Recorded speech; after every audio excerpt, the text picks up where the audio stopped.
नमस्कार। दृष्टि इंस्टीट्यूट के बीपीएससी और जेपीएससी यूट्यूब चैनल पर आप सभी का स्वागत। मैं धर्मेंद्र चौधरी और आप सबके सामने एक बार फिर से आया हूं एक और शॉर्ट वीडियो को लेकर। शॉर्ट वीडियो मतलब 2-4 मिनट का नहीं, 30 मिनट के आसपास का एक वीडियो, जिसमें हम भूगोल के एक पूरे पाठ को कवर करने वाले हैं। ये 72nd बीपीएससी यानी 72वें बीपीएससी प्रीलिम्स एग्जाम की क्विक तैयारी के लिए आपके लिए वीडियो बनाए जा रहे हैं, ताकि आप एक बड़े लंबे चौड़े टॉपिक को, एक पार्ट को कुछ ही समय में पूरा रिवाइज कर सकें और सारे उससे संबंधित जितने भी फैक्ट हैं वो आपके रिवाइज्ड हो सकें, तैयार हो सकें। तो चलिए जल्दी से शुरू करते हैं इस वीडियो को। देखिए, आज हम चर्चा करने वाले हैं भारत के अपवाह तंत्र यानी जो जल संसाधन है और पूरी पूरी नदियां हैं, उनसे संबंधित जितने भी डैम हैं, सहायक नदियां हैं, कहां से वो ओरिजिनेट होती हैं, कहां से होकर बहती है, सारे तथ्य, कौन से राज्यों से होकर बहती है, उसका महत्व क्या है। तो चलिए एक एक करके इन तथ्यों को शुरू करते हैं। मैं कोशिश करूंगा कि 130 के आसपास जो हमारे फैक्ट्स हैं यहां पर, वो सभी आने वाली 30 से 35 मिनट में कवर हो सके। चलिए शुरू करते हैं पहले फैक्ट के साथ। देखिए, भारत में कुल अपवाह जो तंत्र है या अपवाह क्षेत्र है, वो लगभग उसके 77% भाग, यानी जितनी भी नदियां अपने साथ जल बहाती हैं या जितना भी बड़ा क्षेत्र है, उसका 77% भाग जो जल बहकर जाता है वो बंगाल की खाड़ी में जाकर गिरता है, और शेष 23% है वो अरब सागर में। यानी अगर भारत को हम दो भागों में विभाजित कर दें कुछ इस प्रकार से, तो भारत का 77% जल इधर बहकर आता है और 23% जल अरब सागर की ओर बहकर आता है। ये याद रखिए हमेशा। अगला फैक्ट यहां पर है जल विभाजक। देखो, जल विभाजक क्या होता है? दो बड़े क्षेत्रों के जल को विभाजित करने वाला। एक पर्वत है, इधर का जल इधर ही जाएगा, इधर नहीं जाएगा, और इधर का जल इधर ही जाएगा, इधर नहीं जाएगा। यानी बाएं का बाएं, दाएं का दाएं, या फिर उत्तर का उत्तर में, दक्षिण का दक्षिण में, पूर्व का पूर्व में, पश्चिम का पश्चिम में। तो एक ऐसी ऊंची सतह है जहां से जल को विभाजित किया जाता है, उसे जल विभाजित कहते हैं। अब भारत का महान जल विभाजक, यानी भारत के पूर्वी, पश्चिमी, उत्तरी, दक्षिणी जल को कौन विभाजित करता है, उसको भारत का महान जल विभाजक कहते हैं, द ग्रेट इंडियन डिवाइड। तो वो कौन कौन बनाता है? दिल्ली कटक, दिल्ली रिज, रायसीना पहाड़ी के आसपास, दिल्ली में जो पहाड़ियां हैं, दिल्ली यूनिवर्सिटी के आसपास, वो जल को विभाजित करती हैं। जो सिंधु नदी तंत्र है और गंगा नदी तंत्र है, उसको अलग करती हैं। फिर अरावली पर्वत राजस्थान के अंदर, अरावली के पश्चिम का जल पश्चिम में बहता है, पूर्व का जल पूर्व में बहता है, गंगा नदी तक चला जाता है वो। इसके बाद में सह्याद्री, पश्चिमी घाट, पश्चिमी घाट से पश्चिम में निकलने वाली नदियां अरब सागर में जाकर गिरती हैं, और पूर्वी नदियां बंगाल की खाड़ी की ओर बहकर जाती है। इसके अतिरिक्त मध्य भारत में विंध्याचल पर्वत भी जल विभाजक का कार्य करता है। ठीक है, आगे बढ़ते हैं। पूर्ववर्ती नदियां, एंटीसीडेंट रिवर्स। देखो, ये ऐसी नदियां होती हैं जो किसी ऊंची पर्वतमाला के आर पार बहती हैं। जैसे हिमालय के उत्तर से कुछ नदियों का उद्गम होता है और वो भारत की ओर आती हैं। बहुत सारी नदियां हैं, सिंधु है, सतलुज है, काली है यानी शारदा, तीस्ता है, ब्रह्मपुत्र है। 5 नदियां तो हिमालय में भी ऐसी हैं जो हिमालय को पार करके बहती हैं। इसके अतिरिक्त कोसी नदी भी उसके अंतर्गत आती है और घाघरा नदी भी उसके अंतर्गत आती है, जो पूर्ववर्ती नदियां हैं। तो यहां पर वही बताया गया है कि वे गहरे गोर्ज बनाती हैं, गहरी घाटियां बनाती हैं और ऊंचे पर्वत को भी पार करके बहती हैं। आगे देखिए, अनुवर्ती नदी, कॉन्सिक्वेंट रिवर। एक विस्तृत क्षेत्र के मूल ढलान का अनुसरण करने वाली नदी को हम कहते हैं अनुवर्ती नदी। जैसे उत्तर प्रदेश और बिहार के अंदर गंगा नदी एक अनुवर्ती नदी है, क्योंकि उत्तर प्रदेश और बिहार का मूल ढलान, मुख्य ढलान पश्चिम से पूर्व की ओर है। ठीक है, इसीलिए दिल्ली से अगर हम देखें तो दिल्ली के बाद में यमुना उधर पूर्व की ओर मुड़ जाती है, और उधर आप लखनऊ तो नहीं, आप कहेंगे कानपुर वगैरह से देखें तो फिर गंगा भी पूर्व की ओर मुड़ जाती है, और फिर पश्चिम बंगाल में, बांग्लादेश में प्रवेश करने तक वो पूर्व में ही बहती रहती है। ठीक है, तो वो नदियां। इसके अतिरिक्त सिंधु नदी की बात यहां पर की गई है। सिंधु नदी का उद्गम तिब्बत में कैलाश पर्वत और मानसरोवर झील है, उसके पास में एक जगह है बोखरचू, और वहां पर एक हिमनद है, वहां से होती है तिब्बत के अंदर, और इसे वहां पर सिंगी खंबान कहा जाता है, जिसका अर्थ है शेर जैसा मुख। सिंधु नदी। ठीक है, सिंधु नदी भारत के केवल लद्दाख केंद्र शासित प्रदेश में बहती है। जी हां, और वहां पर भी इसके उत्तर में लद्दाख पर्वत है और दक्षिण में जास्कर पर्वत। दमचोक क्षेत्र है एक लद्दाख में, वहां से वह प्रवेश करती है, और गिलगित क्षेत्र है पीओके में, वहां से आगे बढ़कर पाकिस्तान में चली जाती है। और हिमालय की सबसे पश्चिमी चोटी, जिसको नंगा पर्वत कहते हैं, वहां पर सिंधु नदी लगभग 90 डिग्री का घुमाव बनाती है, उत्तर पश्चिम में बहते बहते दक्षिण पश्चिम में बहना शुरू कर देती है। ठीक है। सिंधु जल समझौता 1960 में भारत और पाकिस्तान के बीच में हुआ था, जिसमें विश्व बैंक ने अपनी मध्यस्थता निभाई थी, मीडिएटर का काम किया था। इस समझौते में सिंधु नदी तंत्र की कुल मिलाकर 6 नदियों को रखा गया था। सिंधु, झेलम, चेनाब, इनका 80% जल पाकिस्तान को दिया गया था, और रावी, ब्यास और सतलुज का 80% जल भारत के लिए रखा गया था। वो अलग बात है कि अभी हाल ही में 2026 में ही जब ऑपरेशन सिंदूर हुआ, पाकिस्तान की आतंकवादी गतिविधियों के खिलाफ भारत ने जंग लड़ी, तो भारत के प्रधानमंत्री और भारत की सरकार ने कहा कि हम ऐसे किसी समझौते को अब नहीं मानते, हम निरस्त करते हैं। वो अलग बात है कि भारत इतना दोयम दर्जे का देश नहीं है कि पानी के लिए किसी को परेशान करेगा, चाहे वो कितना ही बेकार देश हो। जेल में गिरे हुए आतंकवादी को भी पानी और भोजन तो दिया ही जाता है, हवा और पानी तो दी जाती है। तो खैर, जो पेपर पे था समझौता, अब वास्तविकता में है, लेकिन एक प्रकार से उसको हटा दिया गया है। झेलम नदी की अगर हम बात करें, जो कि पंच नद में से एक महत्वपूर्ण नदी है, तो झेलम नदी का उद्गम पीर पंजाल गिरिपाद में स्थित वेरीनाग झरने से होती है, जो शेषनाग झील है वहां पर। यह भारत और पाकिस्तान की सीमा के समानांतर भी बहती है। इसी झेलम नदी पर श्रीनगर शहर बसा हुआ है। इसी झेलम नदी के मार्ग में वूलर झील है। इसी झेलम नदी का बहाव होता है कश्मीर घाटी से होकर। इसी झेलम नदी पर भारत ने तुलबुल बांध बना रखा है, जिसका पाकिस्तान विरोध भी करता था। तुलबुल बांध, याद रखना, तुलबुल बांध। तो श्रीनगर शहर और बाकी सब चीजें, वूलर झील। किशनगंगा झेलम की एक प्रमुख सहायक नदी है। ये एक महत्वपूर्ण तथ्य है कि किशनगंगा या झेलम की मुख्य सहायक नदी कौन सी है, तो आप इसे याद रख सकते हैं, जिसे पाकिस्तान में नीलम नदी कहा जाता है, किशनगंगा को। आगे देखिए, चेनाब नदी, पंचनद की दूसरी नदी, सिंधु की सबसे बड़ी सहायक नदी है चेनाब। चंद्रा और भागा 2 नदियां हैं जो 12 लाचा ला दर्रे के पश्चिम और पूर्व से निकलती हैं हिमाचल प्रदेश से।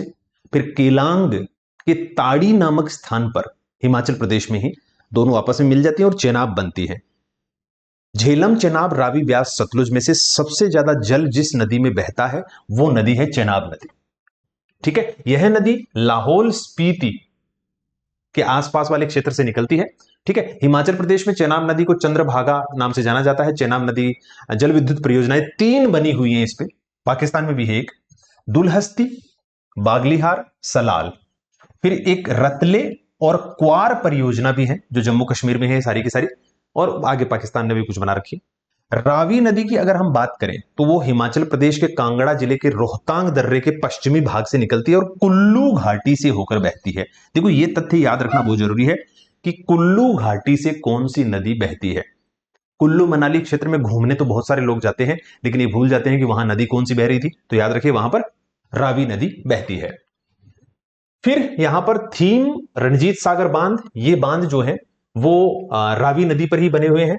ब्यास नदी की बात करें, ब्यास नदी का उद्गम भी उसी रोहतांग दर्रे हिमाचल प्रदेश से होता है, उसी के पास में पूर्वी भाग में।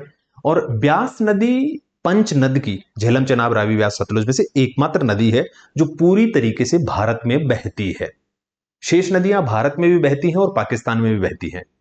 इस नदी का उद्गम रोहतांग दर्रे के पास से होता है, और फिर पंजाब के अंदर हरीके नामक एक जगह है जहां पर यह सतलुज नदी में मिल जाती है।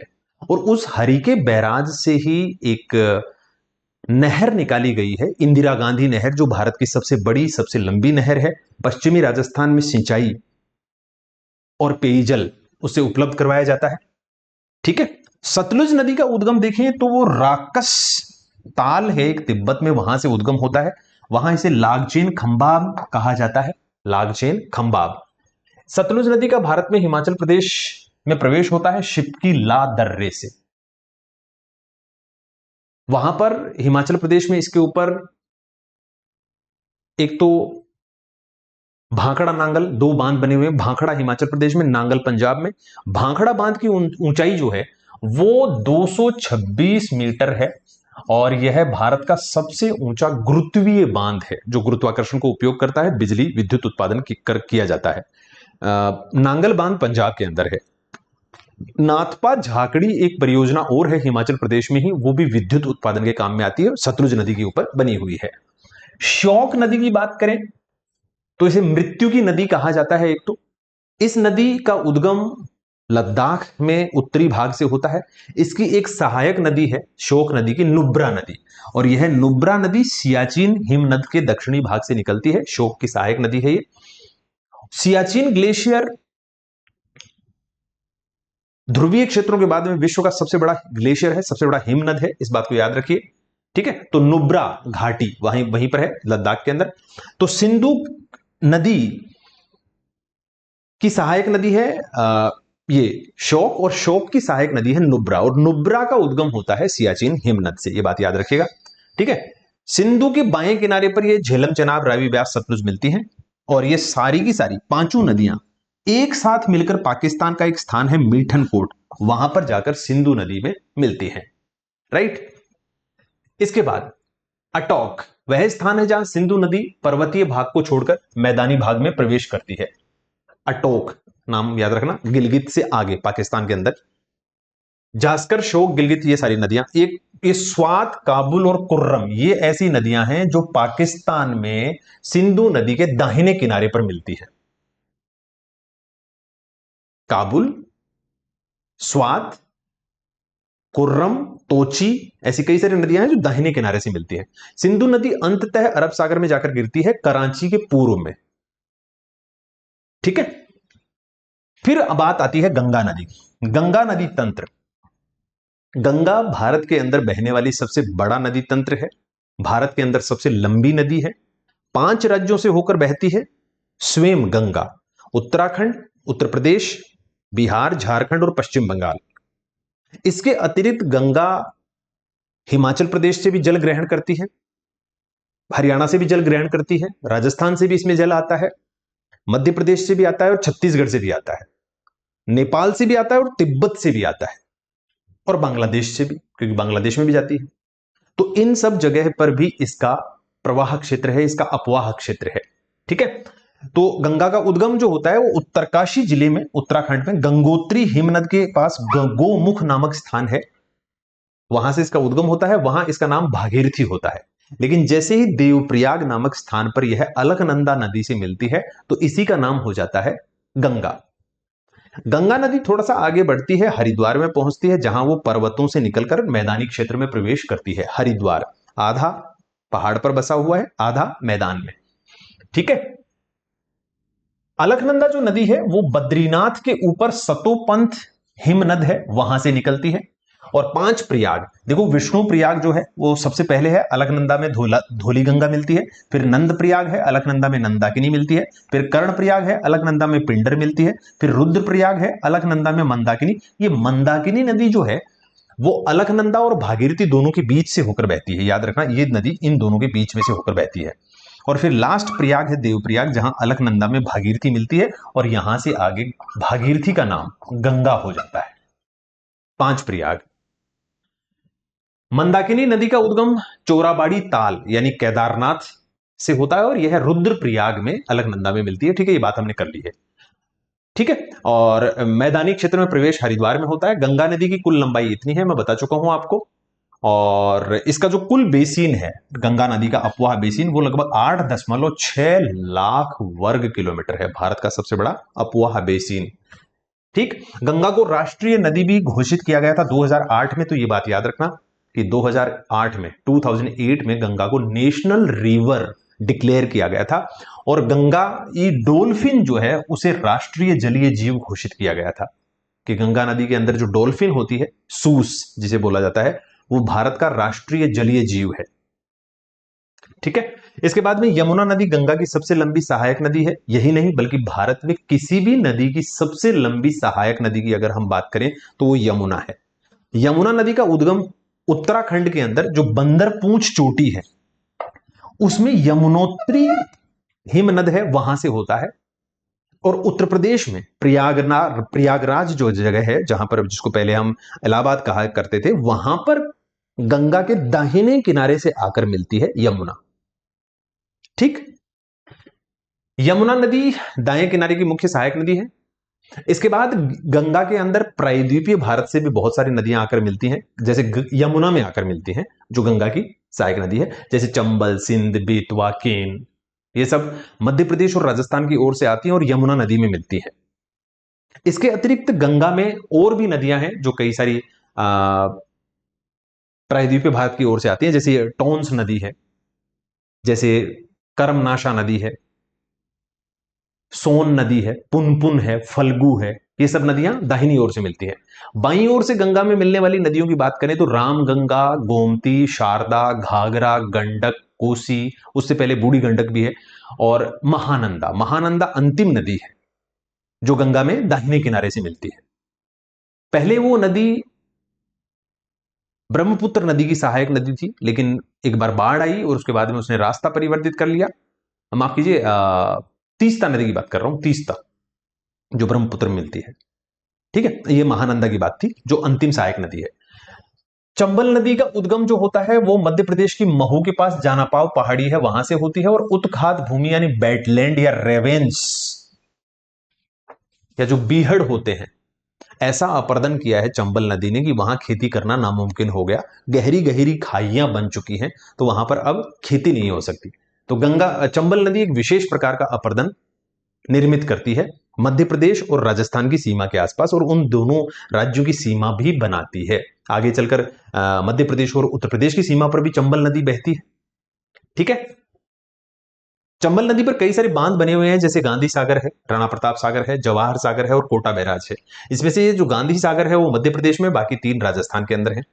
केन बेतवा लिंक परियोजना, देखो भारत में नदी जोड़ो अभियान चल रहा है, और नदी जोड़ो अभियान के अंतर्गत भारत के अंदर पहला जहां कार्य संपन्न हुआ वो है केन और बेतवा नदी का जोड़ना मध्य प्रदेश के अंदर। और भी नदियों के ऊपर ये काम चल रहे हैं। यहां पर जो इनको जोड़ने का काम किया गया, उसके लिए दो धन बांध को याद रखना कि दो धन बांध बनाया गया है इन नदियों को आपस में जोड़ने के लिए। इन नदियों को जोड़ने से एक नुकसान, एक क्षति भी हुई है कि मध्य प्रदेश का जो पन्ना टाइगर संरक्षण क्षेत्र है, टाइगर रिजर्व, उसका एक बहुत बड़ा भाग है जो पानी में डूब गया।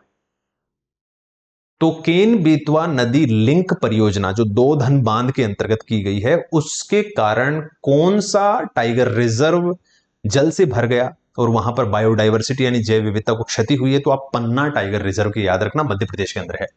रामगंगा नदी उत्तराखंड से निकलती है, गंगा की बाएं किनारे से मिलने वाली प्रमुख सहायक नदी है, जब कॉर्बेट नेशनल पार्क के अंदर से बहती है। शारदा नदी जिसे काली भी कहा जाता है, नेपाल और उत्तराखंड की सीमा पर बहती है। ठीक है, घाघरा नदी से मिलने से पहले, घाघरा नदी में मिलती है उत्तर प्रदेश के अंदर ये शारदा या काली नदी, उससे पहले इसको सरयू भी बोलते हैं, और इसी सरयू नदी के तट पर यानी काली और शारदा नदी के तट के ऊपर ही बसा हुआ है अयोध्या नगर। ठीक है, जहां श्री राम मंदिर भी बनाया गया है। घाघरा नदी तिब्बत में ये मापचाचुंगो हिमनद से निकलती है और बिहार में छपरा के पास गंगा नदी में मिलती है। आयतन की दृष्टि से यह गंगा की सबसे बड़ी सहायक नदी है। तो घाघरा नदी को याद रखिए, गंगा की वो सहायक नदी जिसमें सबसे ज्यादा जल प्रवाहित होता है। ठीक है, इसके बाद आगे बढ़ सकते हैं। गंडक नदी नेपाल हिमालय में सालिग्रामी, ठीक है, और मैदानी भाग में इसको नारायणी कहते हैं। यह हाजीपुर बिहार के पास गंगा में मिलती है। कोसी नदी, इसे बिहार का शोक कहा जाता है। बाढ़ के कारण और मार्ग परिवर्तन के कारण बिहार में तकरीबन 150-200 किलोमीटर इसने अपना मार्ग परिवर्तित कर लिया है। हर बार मानसून में इससे बाढ़ आती है उत्तरी बिहार के अंदर, तो इसे बिहार का शोक कहा जाता है।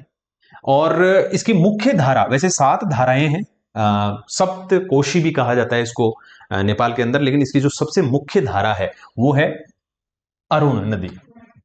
तो अरुण नदी इसकी मुख्य धारा है, वैसे सप्त कोशी इसको नेपाल में कहा जाता है।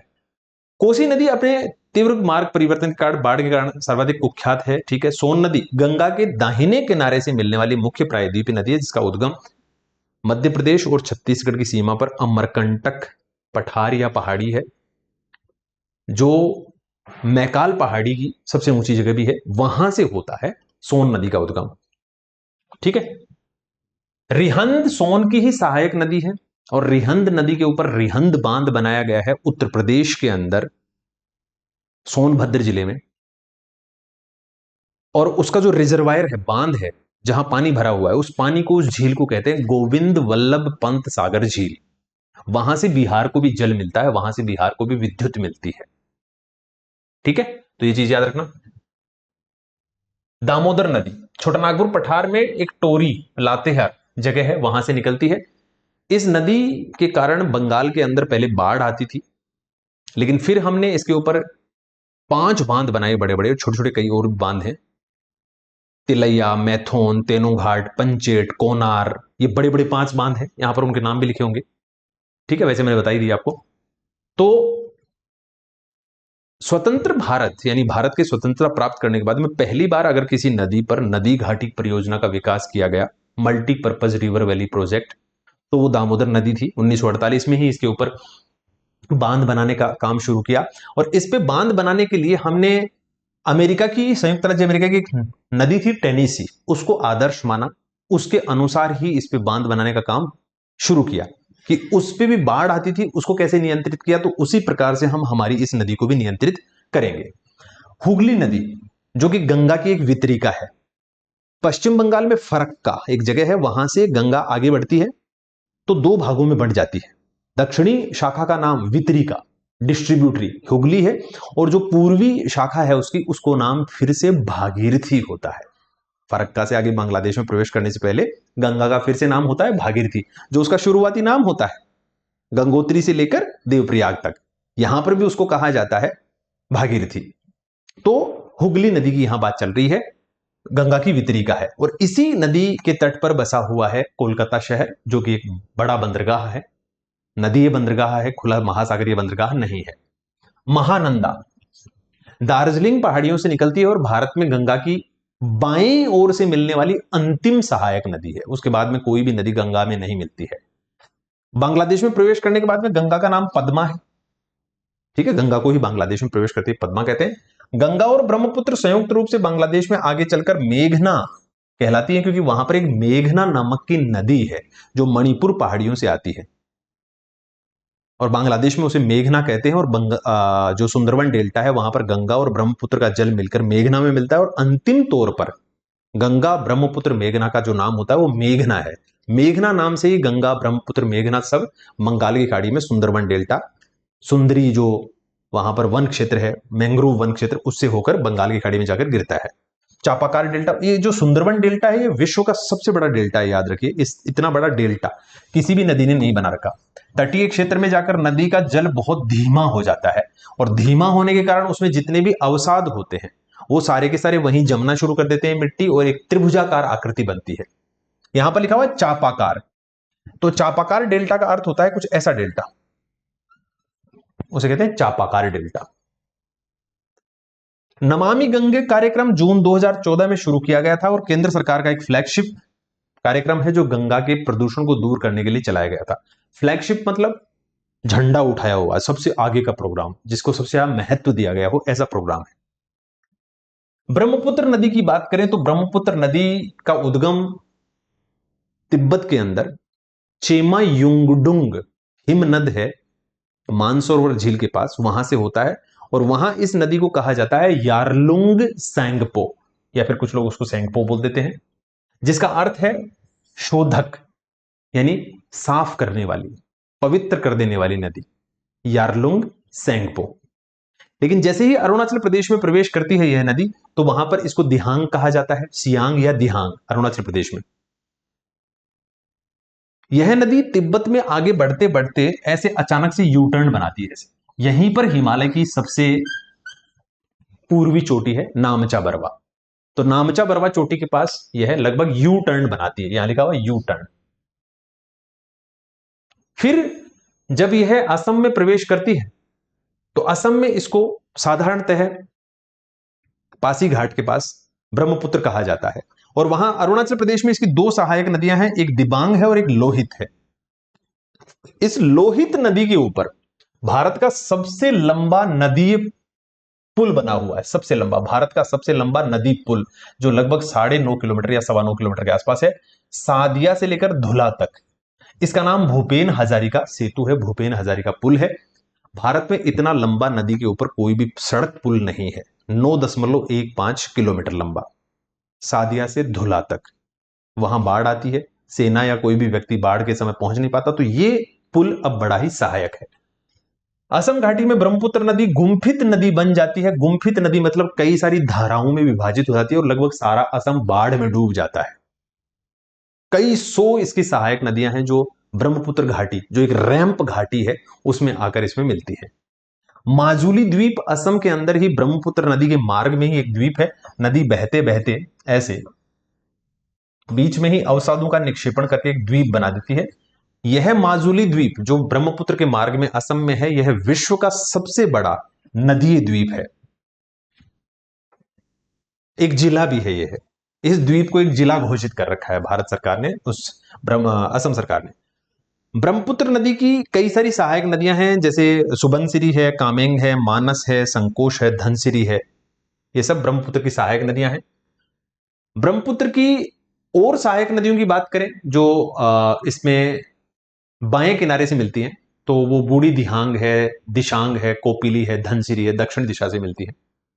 सुबनसिरी जो नदी है, वो जो इसमें दाहिने किनारे से मिलती है, वो इसकी सबसे बड़ी सहायक नदी है, जिसे स्वर्ण नदी भी कहा जाता है, गोल्ड रिवर, सुबनसिरी। ठीक।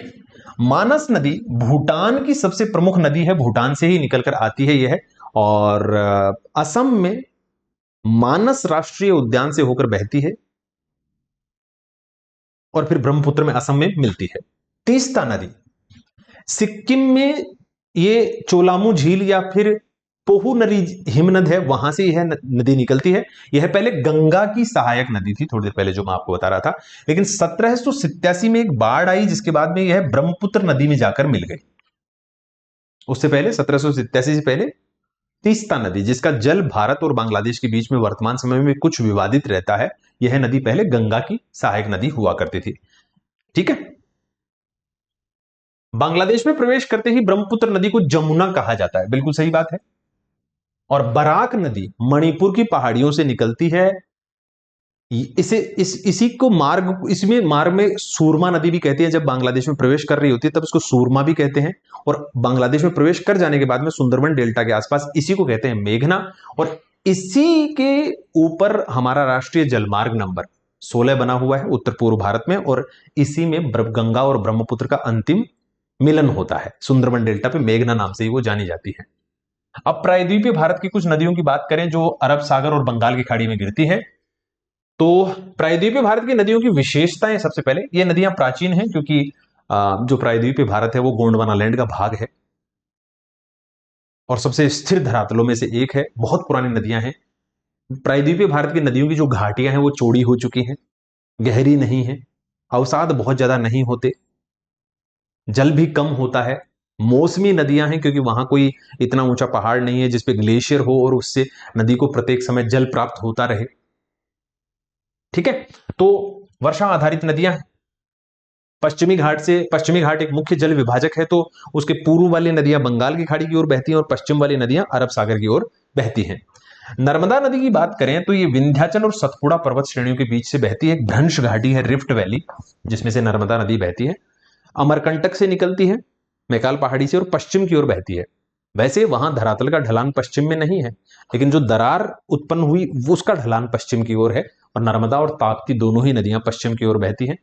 सतपुड़ा बीच में है, नर्मदा उत्तर में और ताप्ती दक्षिण में, और नर्मदा के उत्तर में विंध्याचल और दक्षिण में सतपुड़ा। सतपुड़ा एक भ्रंश पर्वत है, ब्लॉक पर्वत है। दोनों ओर नदियां, नर्मदा नदी की घाटी, ताप्ती नदी की घाटी, और बीच का भाग ऊपर रह गया। मैंने पिछली वीडियो में भी आपको बताया था। और प्रायद्वीपीय भारत की एक बड़ी नदी है पश्चिम की ओर बहने वाली, तो ये सबसे लंबी नदी है। ठीक है। नर्मदा का उद्गम होता है अनूपपुर जिला जो मध्य प्रदेश में है, उसके अमरकंटक खंबात की खाड़ी में जाकर गिरती है, और ये ज्वार नदमुख बनाती है, याद रखिए, एस्चुरी। नर्मदा और ताप्ती ऐसी नदियां हैं जो पश्चिम की ओर तो बहती हैं, भ्रंश घाटी में बहती हैं, और अपने मुहाने पर ज्वार नदमुख बनाती हैं, यानी डेल्टा नहीं बनाती।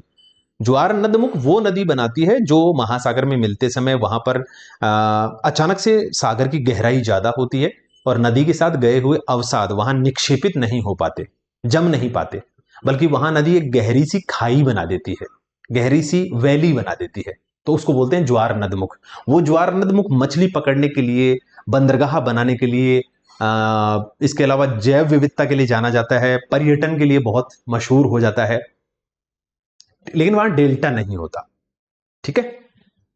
नर्मदा नदी पर ही जबलपुर के पास मध्य प्रदेश में भेड़ाघाट नामक जगह है, वहां पर धुआंधार जलप्रपात है। पानी ऊपर से नीचे गिरता है, मार्बल की चट्टानें हैं सफेद, दोपहर में धूप के कारण वो जो उड़ता हुआ पानी चमकता लगता है, नदी से धुआं निकल रहा है, तो धुआंधार जलप्रपात। इसके अतिरिक्त नर्मदा नदी पर बहुत सारे बांध बनाए गए हैं। सरदार सरोवर तो गुजरात में है, इसके अलावा इंदिरा सागर, ओमकारेश्वर, नर्मदा सागर, माहेश्वर, ये सब मध्य प्रदेश में है। ताप्ती नदी का उद्गम जो मुल्ताई नामक स्थान है मध्य प्रदेश के बैतूल जिले के अंदर, वहां से होता है, और सतपुड़ा के दक्षिण में बहती है, भ्रंश घाटी में ही है, ये मैं बता चुका हूं आपको। और सूरत शहर ताप्ती नदी के मुहाने पर बसा हुआ है। सूरत और भरूच जो है वो नर्मदा नदी के मुहाने पर बसा हुआ है। दोनों ही बंदरगाह हैं, दोनों ही हीरा और सूती वस्त्र व्यापार के लिए जाने जाते हैं, हीरा उद्योग और सूती वस्त्र व्यापार के लिए जाने जाते हैं। लूनी नदी एक अंतः प्रवाही नदी है, अंतः स्थलीय नदी है, जिसका जल कभी भी महासागर तक नहीं पहुंचता। इस नदी का उद्गम नाग पहाड़ी अजमेर के पास से होता है, अरावली में, और कच्छ के रन में जाकर समाप्त हो जाती है। कभी भी महासागर तक इसका जल नहीं पहुंचता है।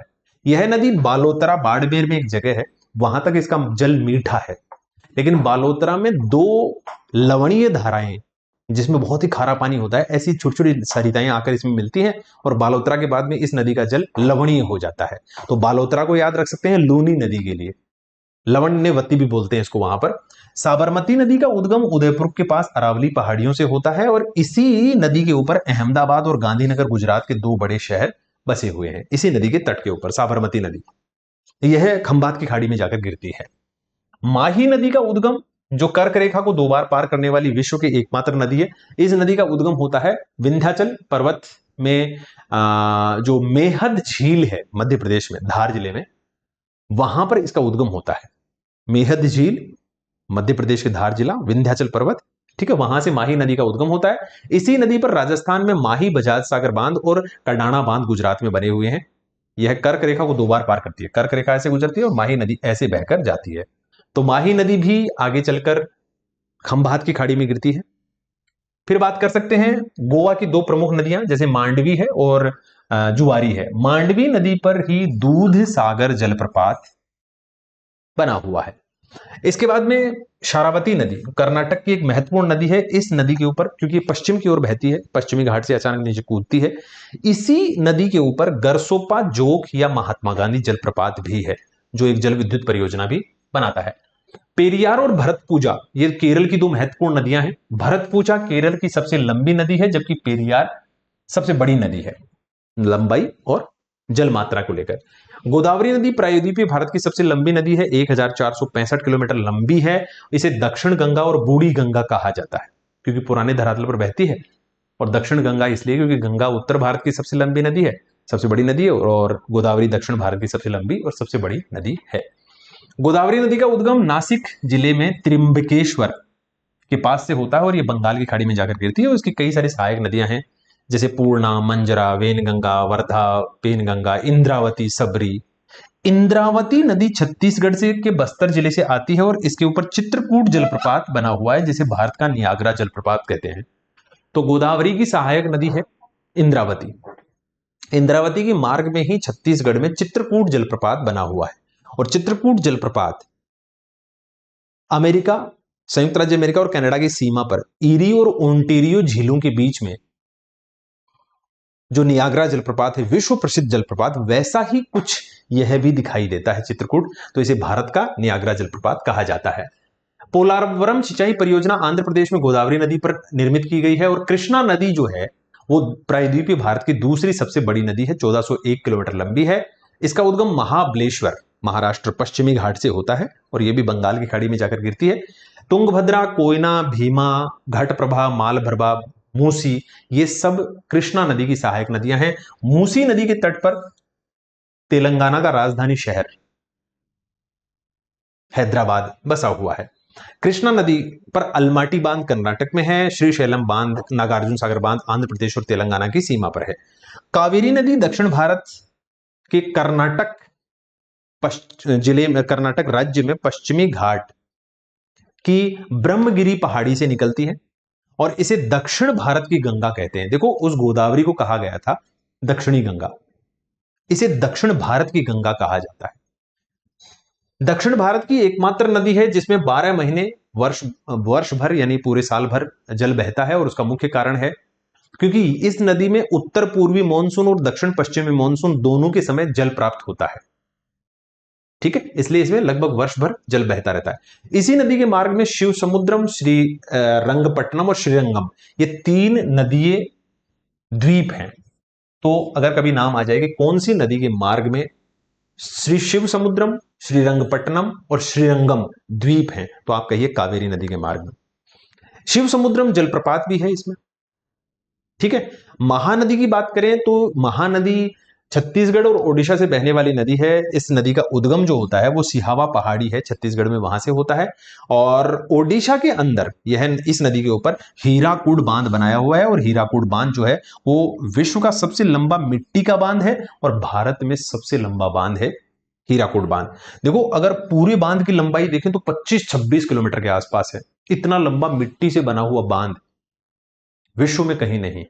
हीराकुड बांध, महानदी, ओडिशा।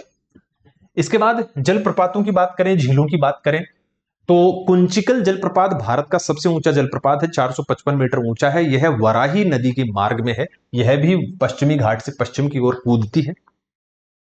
तो कुंचिकल भारत का सबसे ऊंचा जलप्रपात, वराही नदी कर्नाटक, पश्चिमी घाट से पश्चिम की ओर कूदने वाली नदी है। हुंडुरु जलप्रपात स्वर्ण रेखा नदी के मार्ग में है। झारखंड रांची पठार की दक्षिण पूर्वी भाग में बंगाल की खाड़ी की ओर बहने वाली नदी है स्वर्ण रेखा नदी। इसके मार्ग में स्वर्ण भी मिलता है, सोना भी मिलता है। तो हुंडुरु जलप्रपात झारखंड के अंदर है। चुलिया जलप्रपात चंबल नदी के मार्ग में है, चित्तौड़गढ़ के पास, राजस्थान के अंदर। ठीक है, कपिल धारा या दुग्ध धारा जलप्रपात मध्य प्रदेश के अनूपपुर में नर्मदा नदी पर है। और गोकक जलप्रपात कर्नाटक में बेलगाम जिले में घटप्रभा नदी के मार्ग में है, गोकक जलप्रपात। चिल्का झील ओडिशा में है, भारत की सबसे बड़ी तटीय लेगून झील है। लेगून वो झील होती है जो समुद्र तट में समुद्र के जल को समुद्र से ही अलग कर देती है, काट कर, उसे कहते हैं हम लेगून। और यह भारत का पहला रामसर स्थल भी है। रामसर स्थल वे आर्द्र भूमियां होती हैं जो विश्व का महत्व रखती हैं, यानी विश्व महत्व की आर्द्र भूमियों को हम रामसर स्थल कहते हैं। रामसर सम्मेलन हुआ था ईरान के शहर रामसर में, तो उसके अनुसार जिन जिन स्थानों को हम आर्द्र भूमि विश्व स्तर की मानते हैं उनको रामसर स्थल कहना शुरू कर देते हैं। ठीक है, सांबर झील भारत की सबसे बड़ी अंतर्देशीय खारे पानी की झील है, और बड़े पैमाने पर इसमें नमक उत्पादन होता है। सांबर जयपुर और अजमेर की सीमा के आसपास है। ठीक है, वूलर झील जम्मू कश्मीर में है, मीठे पानी की सबसे बड़ी झील है भाई प्राकृतिक रूप से देखें तो। और झेलम नदी के मार्ग में ये एक टेक्टोनिक झील है। झेलम नदी बहते बहते जम्मू कश्मीर में एक गहरे गड्ढे से होकर बहती है, तो विवर्तनिक झील है, वो धंसी हुई झील है वहां पर। लोकटक झील मणिपुर में है, उत्तर पूर्व भारत में यह सबसे बड़ी मीठे पानी की झील है मणिपुर के अंदर। इसी के अंदर केबुल लामझाऊ राष्ट्रीय उद्यान है, जो कि देश का और सबसे देश का एकमात्र तैरता हुआ राष्ट्रीय उद्यान है। तैरता हुआ राष्ट्रीय उद्यान का अर्थ हुआ वहां पर बांस को जमाकर बांधकर लोगों ने पानी पे तैराया, उसके ऊपर मिट्टी डाली, उस पे घास उगा लिया, पेड़ पौधे उगा लिए, तो वो बन गया एक तैरता हुआ राष्ट्रीय उद्यान। वहां पर लोग मछली पकड़ने के लिए ऐसे ही तैरते हुए स्टैंड बना रखे हैं जिन्हें फ्यूमडी कहा जाता है, फ्यूमडी। यहां पर इसी राष्ट्रीय उद्यान में संघाई हिरण, जिसे डांसिंग डियर भी कहा जाता है, वो मिलती है। ठीक है, इसके बाद वेम्बनाड झील जो भारत की सबसे लंबी 96 किलोमीटर लंबी झील है, वेलिंगटन द्वीप है इसी के अंदर, केरल के अंदर है। वेम्बनाड झील खारे पानी की झील है, बैक वाटर है, समुद्र का पानी है, अरब सागर का अंदर तक आ रखा है केरल में। लोनार झील महाराष्ट्र में है, बुल्ढाना जिले में। उल्कापिंड के प्रभाव से यह मानी जाती है, या फिर ऐसा कहा जाता है यहां कोई ज्वालामुखी था, एक क्रेटर झील है। ठीक है, पेंगोंगसो और ये त्सो मरोरी, ये लद्दाख की अत्यंत महत्वपूर्ण ऊंचाई वाली खारे पानी की झील है, दोनों जो पीओके अक्साई चीन और हमारे लद्दाख की सीमा के आसपास है, ये दोनों झील। ये रूपकुंड झील उत्तराखंड में है, इसे रहस्यमयी झील कहते हैं, यानी स्केलेटन झील। जहां बड़ी संख्या में मानव कंकाल पाए गए थे, मिले थे। पुलिकट झील आंध्र प्रदेश और तमिलनाडु की सीमा पर उधर बंगाल की खाड़ी की तटीय क्षेत्र में है। और हरिकोटा द्वीप बंगाल की खाड़ी से अलग करता है। इस झील को श्रीकोटा द्वीप है जो बंगाल की खाड़ी और इस झील के बीच में है, श्रीहरिकोटा। यहाँ पर हमारे अंतरिक्ष के कई सारे स्टेशन भी हैं जहां से सैटेलाइट वगैरह लॉन्च करना, उनको नियंत्रण करने का काम किया जाता है। राष्ट्रीय जल नीति बनाई गई थी 1987 में, जिसे बाद में 2002 2012 में संशोधित किया गया था। ठीक है, तो राष्ट्रीय जल नीति कब बनी थी और उसे संशोधन कब किया गया? राष्ट्रीय जलमार्ग नंबर 1 भागीरथी यानी गंगा भागीरथी हुगली नदी पर है। 1620 किलोमीटर लंबा है, प्रयागराज से लेकर, उत्तर प्रदेश से लेकर हल्दिया पश्चिम बंगाल तक। राष्ट्रीय जलमार्ग नंबर 2 ब्रह्मपुत्र नदी पर है, सादिया से लेकर धुबरी तक, असम के अंदर। राष्ट्रीय जलमार्ग नंबर 2। राष्ट्रीय जलमार्ग नंबर 3 यहां दे नहीं रखा, मैं बता देता हूं, केरल में है, कोल्लम से कोट्टापुरम तक। और राष्ट्रीय जलमार्ग नंबर 4 है आंध्र प्रदेश में, काकीनाडा से लेकर पुडुचेरी तक। ठीक है, जल शक्ति मंत्रालय वर्ष 2019 में जल संसाधन और नदी विकास और जल जीवन मिशन को एकीकृत करके गठित किया गया था। ये जल शक्ति मंत्रालय 2019 में बना था, जल शक्ति मंत्रालय। जल जीवन मिशन JJM 15 अगस्त 2019 को शुरू किया गया। इसका लक्ष्य 2024 तक हर घर जल, बल्कि नल से जल पहुंचाने का लक्ष्य रखा गया है। जल जीवन मिशन कब शुरू किया गया? 2019 में, आप याद रख सकते हैं। इसके बाद प्रत्येक परिवार को प्रतिदिन 55 लीटर नल से जल उपलब्ध करवाने का उसका लक्ष्य है। अटल भूजल योजना 25 दिसंबर 2019 को शुरू की गई। यह विश्व बैंक की सहायता से 7 राज्यों में समुदाय संचालित भूजल प्रबंधन से की संचालन योजना है। यानी जमीन का जो पानी है उसको कैसे प्रबंधित किया जाए, कैसे संचालित किया जाए, उसकी एक योजना है। ठीक है, तो ये कुछ तथ्य जो हम आज की इस सेशन में देखे। समसामयिकी के लिए किसी और दिन देखेंगे। आज के लिए इस सेशन को अब इतना ही रखेंगे। आप लगातार देखते रहिए दृष्टि के YouTube चैनल्स। यहां पर आपको परीक्षा से संबंधित सभी जानकारियां मिलेगी। और हाल फिलहाल आपके लिए जितने भी PCS के बैचेज हैं वो बड़े डिस्काउंट के साथ मिल रहे हैं। तो आप दृष्टि की वेबसाइट पे जाइए या एप्लीकेशन डाउनलोड कर लीजिए और वहां से आप किसी भी बैच को, चाहे आप BPSC के लिए कर रहे हो, JPSC के लिए, या फिर MPPSC के लिए, RPSC के, UPPSC के लिए, सभी बैचेस के ऊपर आपको डिस्काउंट दिया जा रहा है ताकि न्यूनतम पैसे खर्च करके आप बेहतरीन अध्ययन प्राप्त कर सकें और अपनी मनचाही परीक्षा को पास कर सकें। मेरी ओर से आप सभी को बेस्ट ऑफ लक।